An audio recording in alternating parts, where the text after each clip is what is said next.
میرے پیارے آقا صلی اللہ علیہ وسلم کے پیارے دیوانوں، خوش نصیب انسان وہ ہے جس کے دل کے اندر سکون موجود ہو، جس کے دل کے اندر قرار موجود ہو، جس کے دل کے اندر اطمینان موجود ہو، جس کے دل کے اندر ایمان کی دولت موجود ہو۔ اب آئیے، ایک ہمارا تصور ہے خوش نصیب انسان کے سلسلے میں، اور ایک حضرت فضیل بن عیاض رضی اللہ المولا تبارک و تعالی عنہ نے تصور عطا فرمایا کہ خوش نصیب کون ہے، تاکہ آپ محسوس کر سکیں۔ حضرت فضیل کوئی معمولی آدمی کا نام نہیں ہے، وقت کے عظیم محدث، مسجد نبوی شریف میں درس حدیث دینے والے، اور وقت کے ولی کامل، کہ جب وہ اس دنیا سے تشریف لے گئے تو لوگ پکار اٹھے کہ فضیل بن عیاض نہیں گئے، آج اللہ کا خوف اس دنیا سے چلا گیا۔ وہ اتنے عظیم ولی کامل تھے۔ آئیے وہ کیا فرماتے ہیں خوش بخت اور بدبخت کے حوالے سے۔ آج ہمیں دیکھنا ہے ان کے قول کی روشنی کے اندر کہ ہم کون ہیں، ہم خوش بخت ہیں یا نہیں ہیں۔ آئیے میں آپ کو بتاؤں، حضرت فضیل بن عیاض رضی اللہ تعالی عنہ فرماتے ہیں کہ 5 چیزیں بدبختی کی علامت ہیں۔ اگر کوئی شخص ان 5 چیزوں کے اندر گرفتار ہے تو اسے سمجھ لینا چاہیے کہ وہ خوش نصیب نہیں ہے۔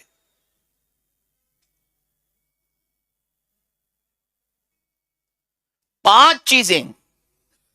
نمبر 1، القسوۃ فی القلب۔ پہلی چیز، دل میں سختی۔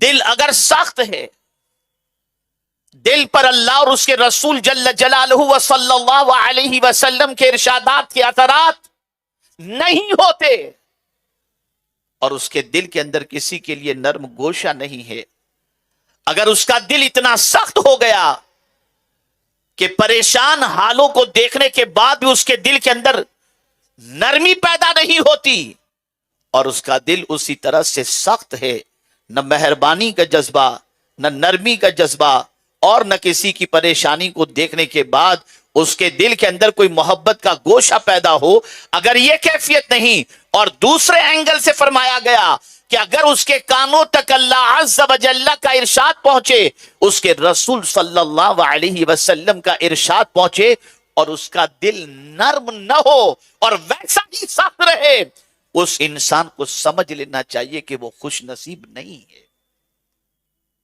القسوۃ فی القلب۔ میرے پیارے آقا صلی اللہ تعالی علیہ وسلم کے پیارے دیوانوں، بعض وہ لوگ ہیں جن کا دل پتھر سے بھی زیادہ سخت ہے، کالحجارۃ او اشد من القسوہ، پتھر سے بھی زیادہ سخت۔ پتھر بھی تھوڑا سا نرم ہوتا ہے، جس کے بارے میں قرآن مقدس میں اللہ عز و جل نے فرمایا بعض پہاڑوں کے پتھر تو ایسے ہیں کہ جب ان کے سامنے اللہ کے خوف کا معاملہ آتا ہے تو وہ وہاں سے گرتے ہوئے نظر آتے ہیں خشیت ربانی کی بنیاد پر۔ اور آپ جو پہاڑوں سے پانی کے چشمے جاری دیکھتے ہیں، یہ پہاڑوں سے نکلنے والا پانی کا چشمہ در حقیقت یہ اس کے آنسو ہوا کرتے ہیں۔ اے رسول اعظم صلی اللہ تعالی علیہ وسلم کے پیارے دیوانوں، آج مسلمانوں کی سچویشن یہ ہے کہ ہر جمعہ کو مساجد سے علماء خطاب فرما رہے ہیں، بڑے بڑے جلسوں کے اندر اللہ اور اس کے رسول کے ارشادات ان کی سماعتوں کے حوالے کیے جا رہے ہیں، لیکن جب مسلمانوں کی زندگی کے اندر تبدیلی کے پرسنٹیج کا جائزہ لیتے ہیں تو ہماری عقلیں دنگ رہ جاتی ہیں کہ مسلمانوں کی زندگی کی تبدیلی کا پرسنٹیج 1% بھی شاید کہیں نظر آئے۔ وجہ کیا ہے؟ ان کا دل سخت ہو گیا۔ وجہ کیا ہے؟ ان کا دل قساوت قلب جس کو کہتے ہیں اس کا وہ شکار ہو گیا۔ لیکن اسلام صرف یہ نہیں ہے کہ مرض بتا دے، بلکہ اسلام مرض کا علاج بھی بتاتا ہے کہ اگر کسی کا دل سخت ہو چکا ہے، اتنا سخت کہ اللہ اور اس کے رسول کی باتوں کے اثرات اس کے دل پر نہیں ہوتے، تو آپ جانتے ہیں، ذرا صحابہ کی سیرت کا مطالعہ کرو، ان کی حیات طیبہ کا مطالعہ کرو تو آپ کو پتا چلے گا جب کبھی کسی صحابی کے دل کے اندر صحابی سختی محسوس کرتے تو بارگاہ رسول صلی اللہ علیہ وسلم میں حاضر آتے اور عرض کرتے، یا رسول اللہ صلی اللہ تعالی علیہ وسلم، ہمارا دل سخت ہو چکا ہے، کوئی نسخہ ہو تو عطا فرمائیں تاکہ دل نرم ہو جائے۔ پیغمبر رحمت صلی اللہ علیہ وسلم کی بارگاہ میں ایک صحابی حاضر ہوئے اور عرض کرنے لگے، سرکار میرا دل سخت ہو چکا ہے، کوئی علاج بتائیں۔ تو رحمت عالم صلی اللہ علیہ وسلم نے فرمایا، یتیم کے سر پر اپنا ہاتھ پھیرو، اللہ تمہارے دل کو نرم بنا دے گا۔ میرے پیارے آقا صلی اللہ علیہ وسلم کے پیارے دیوانوں، جو دل نرم ہوتا ہے وہ اللہ کو بڑا پسند ہوتا ہے۔ اور میں آپ کو بتاؤں، ایمان ہمارے دل کے اندر زندہ ہے اور ہماری روح زندہ ہے، اس کو بھی پہچاننے کا ایک طریقہ صوفیاء کرام نے بتایا۔ ارشاد فرماتے ہیں، کسی کا غم اگر تمہاری آنکھوں کو نم کر دے تو سمجھ لینا کہ تمہارا ایمان بھی زندہ ہے اور تمہاری روح بھی زندہ ہے۔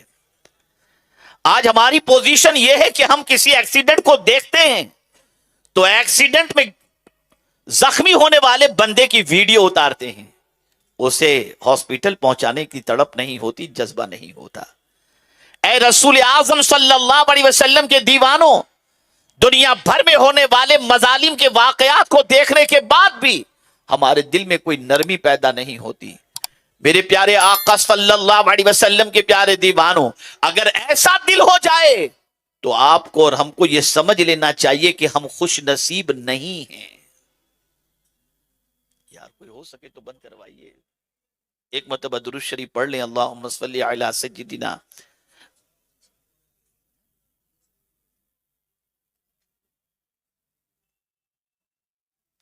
اللہم صلی علی سیدنا و مولانا محمد معدن الجود والکرم و آلہ الکرام و ابنہ الکریم مبارک وسلم صلاۃ و سلاما علیک یا سیدی یا رسول اللہ صلی اللہ تعالی علیہ وسلم۔ اب قرآن کا فرمان سنیے، جس کا ایسا دل ہو جائے کہ نرم ہوتا ہی نہیں، سخت ہو گیا ہے، اس کے سامنے اللہ کا ذکر کیا جائے، اللہ کے رسول کا ذکر کیا جائے، پھر بھی اس کے دل کے اندر کوئی تبدیلی پیدا نہیں ہوتی اور اس کا دل نرم نہیں ہوتا، تو قرآن ایسے دل والے کے بارے میں کیا کہتا ہے جانتے ہیں؟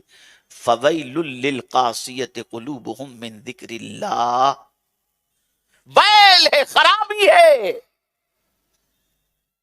اس سخت دل والے کے لیے جو اللہ کے ذکر سے نرم نہیں ہوتا۔ میرے پیارے آقا صلی اللہ تعالی علیہ وسلم کے پیارے دیوانوں، ویل وہ وادی ہے جس سے جہنم بھی دن کے اندر پناہ مانگتا ہے۔ میرے پیارے آقا صلی اللہ علیہ وسلم کے پیارے دیوانوں، اس لیے یاد رکھو، سب کچھ ہوتے ہوئے بھی اگر ہمارا دل سخت ہے تو ہمیں ڈرنا چاہیے کہ ہم خوش نصیب ہیں یا نہیں۔ دوسری بات حضرت فضیل بن عیاض رضی اللہ تعالیٰ عنہ نے فرمائی، جمود العین، آنکھوں کا خشک ہو جانا، آنکھوں کا خشک ہو جانا، آنسو نکلے ہی نہیں، آنکھ بہنے کو تیار ہی نہ ہو، گریو زاری کا جذبہ ہی نہ ہو، اتنے آنسو خشک ہو چکے ہیں کہ کبھی آنسو اللہ کا خوف، قبر کا عذاب، غموں کے اندر گرفتار انسانوں کو دیکھ کر، موت میت کو دیکھنے کے بعد بھی اور دعا کے موقع پر بھی اگر اس کی آنکھوں سے آنسو نہیں نکلتے، اسے ڈرنا چاہیے کہ وہ خوش نصیب انسان نہیں ہے۔ میرے پیارے آقا صلی اللہ علیہ وسلم کے پیارے دیوانوں، قرآن کہتا ہے فَلْيَضْحَكُوا قَلِيلًا وَلْيَبْكُوا كَثِيرًا، ہنسو کم اور رو زیادہ۔ رونا اللہ کو پسند ہے، رونا اللہ کی بارگاہ میں مقبول ہے۔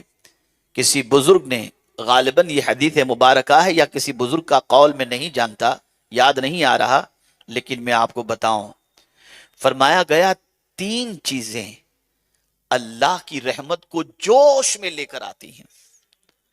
3 چیزیں اللہ کی رحمت کو جوش میں لے کر کے آتی ہیں۔ پہلی چیز